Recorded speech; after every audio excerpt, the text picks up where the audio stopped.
Hey guys, it's me again, Miss Santinello, reading The Miraculous Journey of Edward Tulane. So we read chapter 15 and came across the old lady, and she pretty much is using him as a scarecrow. And it ended off with Edward telling us that she brought a boy with her. So let's see what happens next. Chapter 16. "Bryce," said the old woman, "get away from the rabbit. I ain't paying you to stand and stare."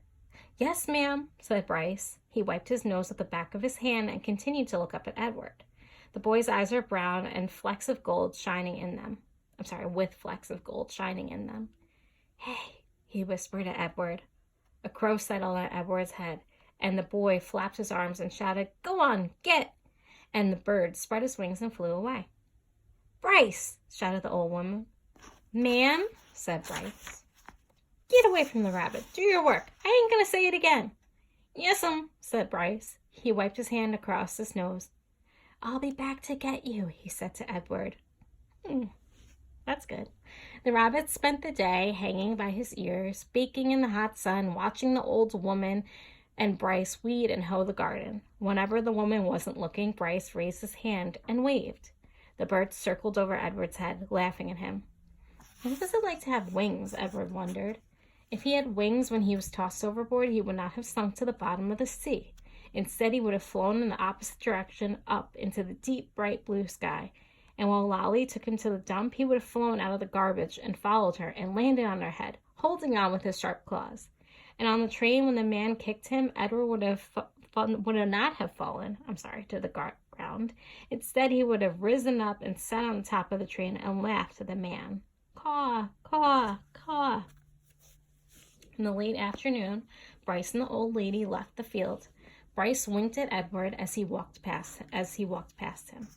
One of the crows lighted on Edward's shoulder and tapped with his beak at Edward's china face, reminding the rabbit with each tap that he had no wings, that not only could he not fly, he could not move on his own at all, in any way.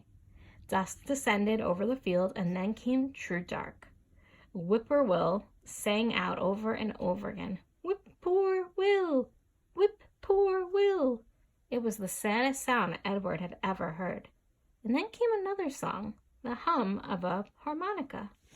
Bryce stepped out of the shadows. "Hey," he said to Edward.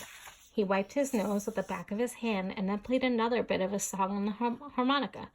"I bet you didn't think I'd come back, but here I am. I come to save you."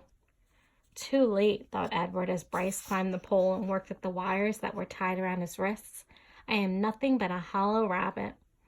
Too late, thought Edward as Bryce pulled the nails out of his ears. "I am only a doll made of china." But when the last nail was out and he fell forward into Bryce's arms, the rabbit felt a rush of relief, and the feeling of relief was followed by one of joy. Perhaps, he thought, it is not too late, after all, for me to be saved. Yay, Edward. And that's the end of chapter 16.